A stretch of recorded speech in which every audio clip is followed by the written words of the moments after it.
Nos cuesta mucho creer lo que está pasando. La brutalidad del suceso. Podría ser el fin del Hombre Araña.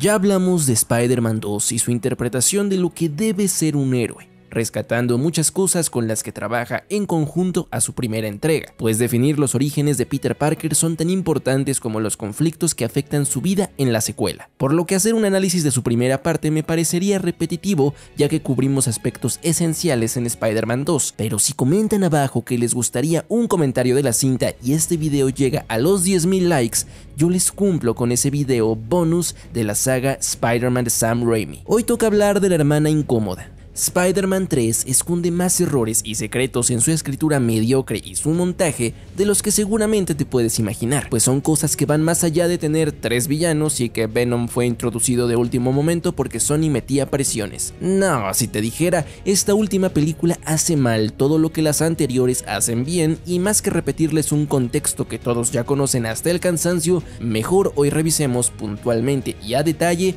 ¿qué falla en la conclusión temprana de esta saga? Analicemos entonces a Spider-Man 3.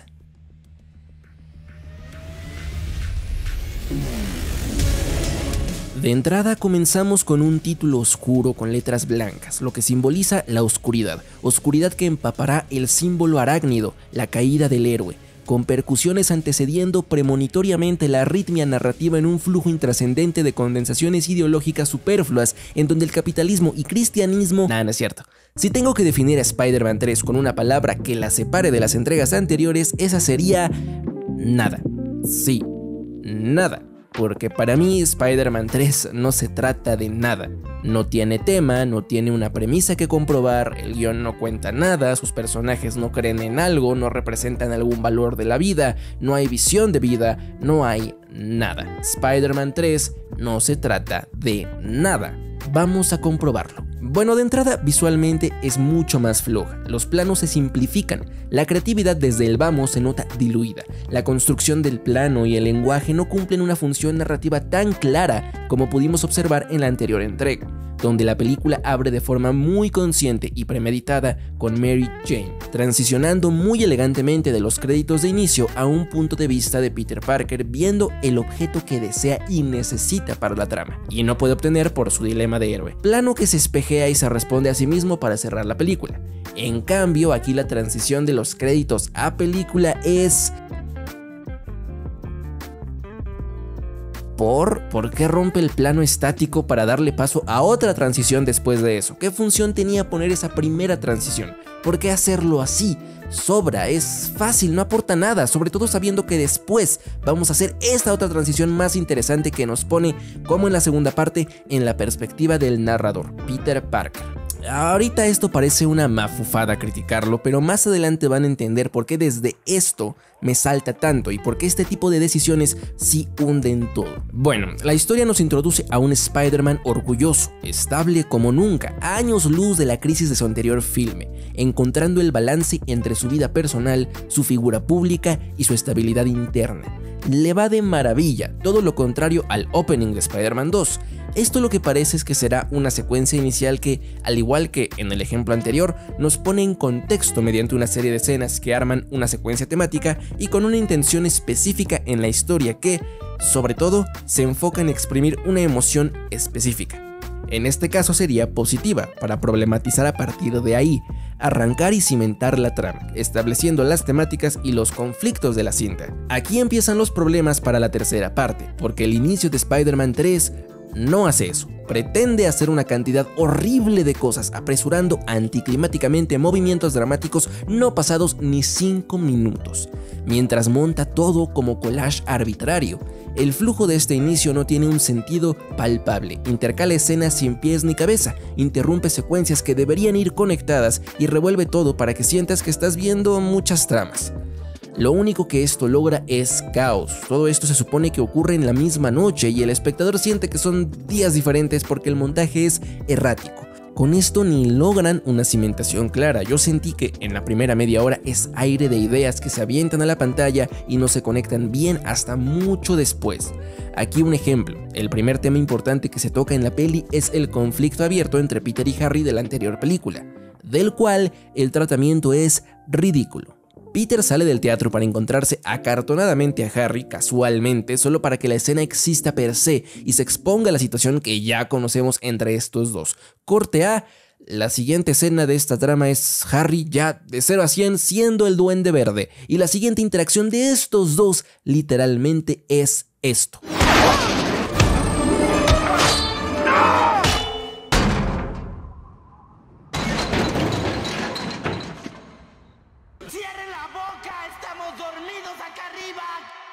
Oye, ¿y Harry qué siente? ¿Harry cómo reacciona al saber que su amigo es su enemigo? ¿Qué conflictos tiene? ¿Qué tipo de humano es? ¿En quién se convertirá? ¿Qué drama se va a jugar con sus decisiones de vengar a su padre y tomar un camino irremediable para su cuerpo y su persona? Y ya que ahora es protagónico, ¿qué opina de su padre siendo un villano? Bueno, a la película eso no le importa, pasa de largo lo que pudo ser un tratamiento muy interesante de Harry Osborn a hacerlo malo porque la película lo necesita ya en corto. Pasa de ser propuesta de personaje a ser un superfluo villano que le urge al guión. Aquí si bien el montaje es el que se siente inconsistente, es la escritura de las escenas tan superficial, sin carne, con intención meramente expositiva y sin conectarlas bien desde el guión, sin establecer claramente de qué va cada trama, lo que hace que veamos mucho en ritmos rápidos sin mucho contenido de por medio. Y así las escenas van a ocurrir durante 40 minutos en los que todavía no sabes de qué se trata esta película. La 2 lo estipula en sus primeros segundos. Luego de haber perdido media hora de este vaivén extraño, al guión se le ocurrió que lo mejor era borrarle la memoria a Harry. ¿Me estás diciendo que el guión apresura sin desarrollo la creación de un villano al inicio de su película, sacrificando al personaje y todo lo que tenía que decir, solamente para que el mismo guión, tan rápido como lo creó, se deshaga de él porque le estorba para desarrollar el resto de la película? Su trama de amnesia no lleva a ningún lado, es un limbo que se retoma hasta que se le ocurre otra vez al guión que vuelva a recuperar la memoria y se retome al personaje exactamente como estaba en los primeros 10 minutos de la cinta. De esta escena, fácil pudo haber seguido esto inmediatamente. Que por cierto, su plan para lastimar a Peter, súper sádico. Que su novia rompa con él. No hombre, ni a ti les atrevió tanto, qué maldad, qué maquiavelismo, qué duro. Y dile que coma tierra. Su redención llega sin arco, sin desarrollo, sin reflexión, así porque caprichosamente ya es momento de que se vuelva bueno, con una solución tan falsa como débil. ¿Por qué el mayordomo no le dijo antes sobre su padre? Y aunque se lo dijera, ¿acaso Spider-Man no pudo haber usado el planeador para matar a su padre? Y vuelvo a lo mismo, ¿por qué en ninguna de las dos películas se explora la reacción de Harry al saber que su padre era un villano? En la 2 es pasable porque no sabemos que Harry supiera la identidad del Duende Verde hasta el final, pero en la tercera era algo obligado que la trama omite porque es mucho rollo para ella. Pero no es mucho rollo hacer esto. Harry Osborn es el personaje peor tratado de los recurrentes, y su trama en esta película, como todas las demás, es un asco. De tantas tramas, hasta me cuesta saber qué giros componen la estructura de la cinta. Podría asumir que el gancho es que Peter se le va a proponer a Mary Jane, pero la trama de Harry tiene su propio gancho, pero Sandman es otro gancho cuando aparece. Hay tantas tramas que despegan a su propio ritmo y en puntos tan diferentes de la película que no sé cuál es la principal. Normalmente es fácil de identificar, es la principal, pero aquí no hay una trama principal identificable por una hora. Asumo que la de Mary Jane es la principal, pero no puedo decir nada concreto porque la cinta carece de temática, entonces no hay dirección hacia dónde perfilar un progreso a ninguna trama. Podría decir que el ego de Peter es una temática, pero en cuanto tienen oportunidad ese tema se olvida para convertirse en la venganza de Peter, y ese tema se olvida para convertirse en la corrosión de Peter, y ese tema se olvida para convertirse en una película de acción sin temática. De hecho, la película empieza a problematizar bien ya real hasta que Mary Jane le rechaza el anillo. Apenas ahí hay algún tipo de conflicto personal, algo que resolver, algo que digas, ok, de esto va la película, o al menos esta trama de esto va, que tampoco llega a nada porque esa trama se la come la de Peter malo y la resuelven en lo que literalmente parece ser una escena post-créditos. La introducción de Flynn Marko como agente desestabilizador en Peter, de nuevo, es un giro que no complejiza la trama, sino la lleva a una dirección completamente diferente, no complementando lo demás, no, olvidándolo sin más. Y pues, Flint Marko. El único villano interesante de esta película, pero que igual solo es una embarradita de sustancia. Sus motivaciones están bien dimensionadas, aparentemente como las del Doc Ock, y su escena de creación es bonita. De hecho, le iba a dedicar más tiempo a ella, pero la película es tan mala que ya no me apetece. Dejémosle en que el lenguaje ahí es competente en comunicar sin dialogar y la música está bonita. Este villano está aceptable, de hecho su dinámica con el héroe es interesante y propositiva más o menos. A pesar de que es una conveniencia muy a la fuerza que esté involucrado en la muerte del tío Ben, estoy dispuesto a dejarlo pasar por el juego de perspectivas que la película hace con sus flashbacks. Cuando Peter apenas se entera de la verdad, imagina la escena de una forma, incluso redimiendo al perpetrador original, mostrándolo compasivo, distorsionando la realidad conforme su ira lo envenena. Esto abre un conflicto bueno en Peter de usar sus poderes a beneficio personal con venganza de por medio, algo que nunca habíamos visto en la saga hasta... Espera.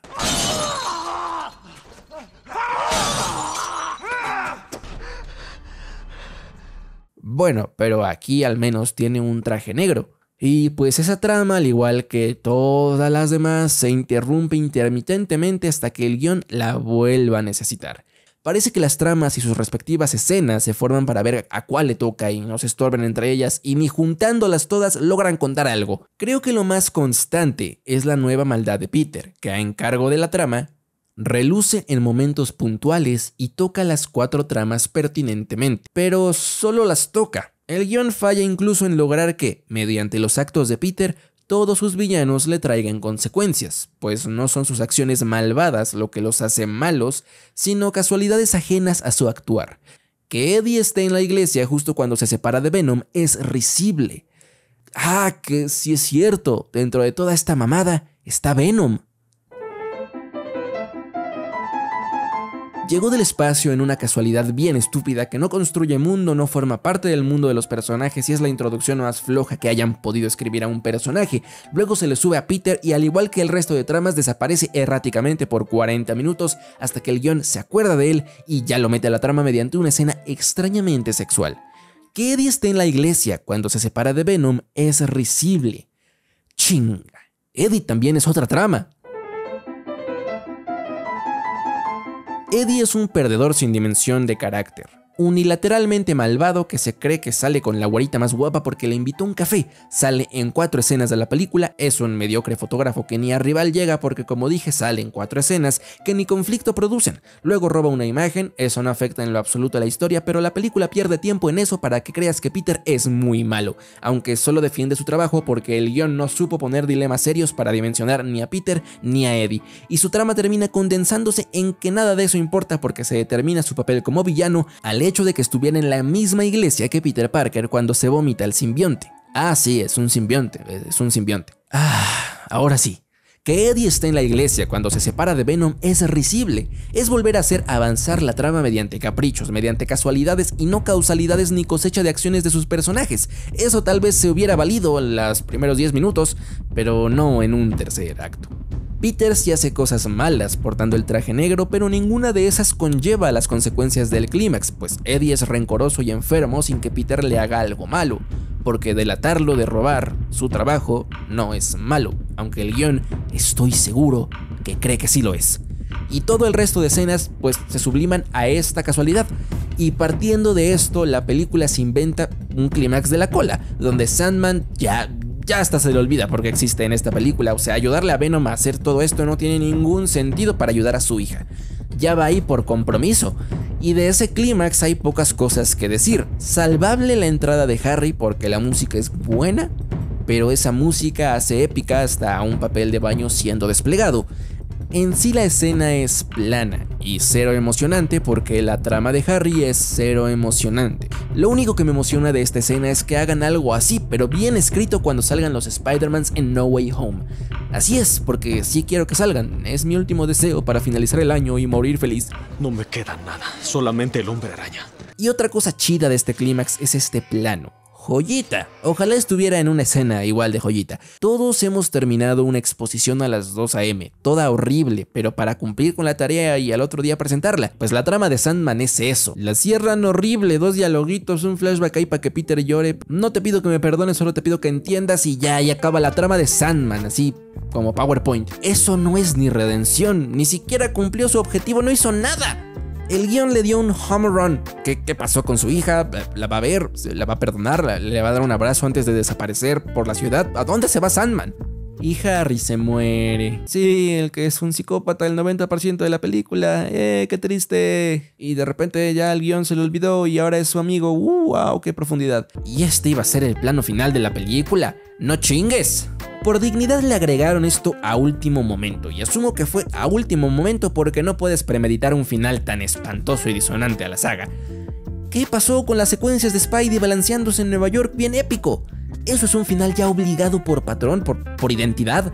Y me dices que la última película de la saga, que no iba a ser la última, pero Sony tuvo a bien de retirarse como caballeros, me dices que la última acaba tan aburrido. Ya ni triste es, ya me da risa. Esa escena existe así porque ya estaban en el Wrapped Party, estaban celebrando el cierre del rodaje y a alguien se le ocurrió decir: oigan, ¿y la trama de Mary Jane y Peter?